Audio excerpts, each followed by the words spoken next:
যখন আমরা আল্লাহর কাছে ক্ষমা চাই, আমরা তার কাছে হাত উঠিয়ে বলতে পারি, রব্বে ইগফিরলি ওয়া তুব আলাইয়া ইন্নাকা আনতাত তাওয়াবুর রহিম।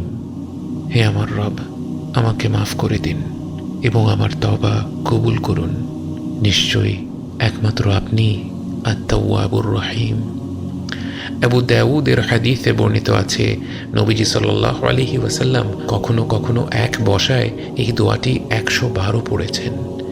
দোয়াটির শুরুতেই আমরা বলি, রব্বি, হে আমার রব, আমি যত নাফরমানি করে থাকি না কেন, আল্লাহর যত অবাধ্যই হয়ে থাকি না কেন, তবুও তো আল্লাহ আমারই রব। আমি যত বড় গুনাহগারী হয়ে যাই না কেন, আর কেউ তো আমার রব হয়ে যায় না, আর কেউ তো আমার রব হওয়ার ক্ষমতা রাখে না, বরং আমার রব হলেন আল্লাহ, যিনি আমার শত নাফরমানি উপেক্ষা করে প্রতিটি মুহূর্তে আমাকে লালন পালন করে যাচ্ছেন। আমার রব হলেন আর রহমান আর রহিম, পরম করুণাময়, অসীম দয়ার মালিক।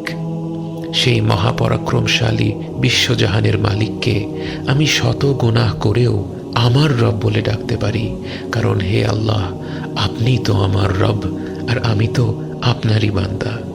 আপনাকে ডাকার মতো অজস্র সৃষ্টি আছে, কিন্তু আমার তো ডাকার মতো আর কোনো রব নেই। রব্বি রব্বি রব্বি ইগফিরলি, আপনি আমাকে মাফ করে দিন।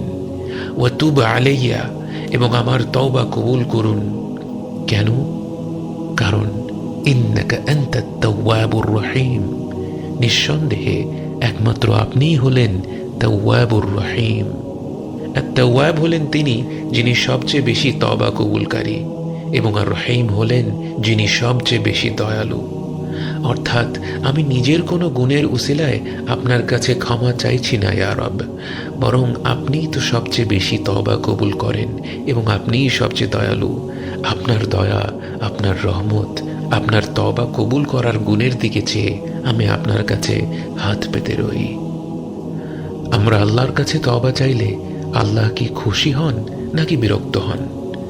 মুসলিম শরীফে বর্ণিত হাদিসে নবীজি সাল্লাল্লাহু আলাইহি ওয়াসাল্লাম বলেন, নিঃসন্দেহে আল্লাহ তার বান্দার তওবায় সেই মানুষটার চাইতেও বেশি খুশি হন যে কিনা এক পানিবিহীন মরুতে তার উট হারিয়ে ফেলেছে, এবং সে উটে তার খাবার দাবার মাল সামানা সব ছিল। সব হারিয়ে তার যখন বেঁচে থাকার আর কোনো আশাই নেই, সে দুঃখে নিস্তেজ হয়ে একটি ছায়ায় শুয়ে থাকে। কিন্তু হঠাৎ সে দেখে তার উট তার ঠিক সামনেই দাঁড়িয়ে আছে।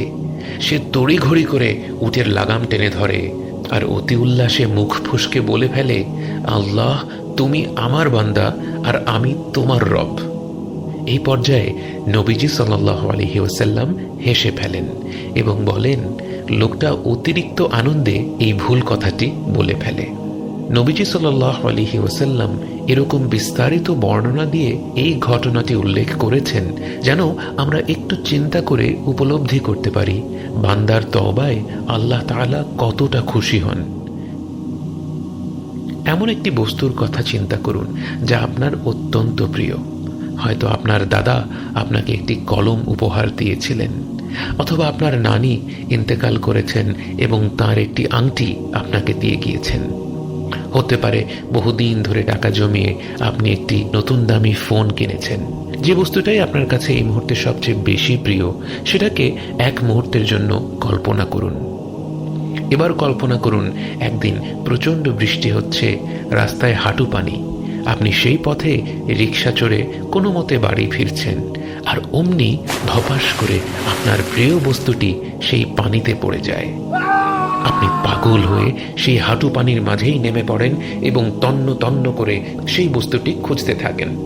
যখন সব হাল ছেড়ে দিলেন এবং বিষণ্ণ মনে বাড়ি ফেরার কথা ভাবা আরম্ভ করলেন, তখনই পায়ে কি যেন আটকে গেল। হাতে নিয়ে দেখলেন আপনার সেই প্রিয় বস্তুটি আপনারই হাতে। সে জিনিসটি ময়লা পানিতে পড়ে একেবারে নোংরা হয়ে গিয়েছে। তখন কি আপনি এ নিয়ে দুঃখ করবেন যে আপনার প্রিয় জিনিসটি নোংরা হয়ে গিয়েছে, নাকি আপনার অন্তর কৃতজ্ঞতায় ভরপুর হয়ে যাবে কারণ আপনি যে জিনিসটা এত বেশি ভালোবাসেন তা আপনার কাছে ফিরে এসেছে? আমরা আল্লাহর কাছে তওবা করার সময় আমাদের গুনাহগুলো নিয়ে বেশি দুশ্চিন্তায় থাকি, অথচ আমাদের অবাধ্যতা আল্লাহকে যতটা অসন্তুষ্ট করে, আমাদের তার কাছে ফিরে আসা তাকে এর চেয়ে অনেক গুণ বেশি সন্তুষ্ট করে। তওবা করার সময় অবশ্যই নিজের গুনাহের জন্য অনুশোচনা বোধ করতে হবে। অনুশোচনা বোধ তওবার একটি মৌলিক শর্ত। তবে এই অনুশোচনা বোধ যদি আমাকে তওবা করা থেকেই বিরত রাখে, তাহলে বুঝতে হবে এটা প্রকৃত অনুশোচনা বোধ নয়, বরং এটা শয়তানের ধোঁকা। ইবনে আতাউল্লাহ আল ইস্কান্দারি রাহিমাহুল্লাহ তার হেকামে উল্লেখ করেন, ইনায়াতুহু ফিকা লা লিশাইইন মিনক, তোমার প্রতি আল্লাহর দরদ তোমার কোনো বিষয়ের সাথে সম্পৃক্ত নয়। ওয়া আইনা কুনতা হিনা ওয়াজহাতুকা ইনায়াতুহু, তুমি কোথায় ছিলে যখন আল্লাহর ভালোবাসা তোমার প্রতি প্রেরিত হয়েছিল? ওয়া কাবালতাকা রিআয়াতুহু, যখন তার আশ্রয় তোমাকে আগলে রেখেছিল। এখানে ইবনে আতাউল্লাহ আমাদের মনে করিয়ে দিচ্ছেন, আল্লাহ তো শুধু আমাদেরকে এক দুটো আমলের বিনিময়ে ভালোবাসেন না, বরং তিনি তো আমাদের ভালোবেসেছেন আমরা ভূমিষ্ঠ হওয়ার আগে থেকেই। যখন আমার অস্তিত্বই ছিল না, তখন তিনি ছিলেন এবং ছিল আমার প্রতি তার খেয়াল, তার রহমত, তার ভালোবাসা। যিনি আমাকে সৃষ্টিই করেছেন জান্নাতে অনন্তকাল বসবাসের জন্য, সেই আমি যখন ভুল করার পর তার কাছে ফিরে আসি, অন্তর খুলে হাত তুলে তার মাগফিরাতের জন্যে ভিক্ষা করতে থাকি, তিনি কি আমাকে খালি হাতে ফিরিয়ে দিতে পারেন? রব্বি রব্বি রব্বি রব্বি ইগফিরলি ওয়া তুব আলাইয়া ইন্নাকা আনতাত তাওয়াবুর রহিম।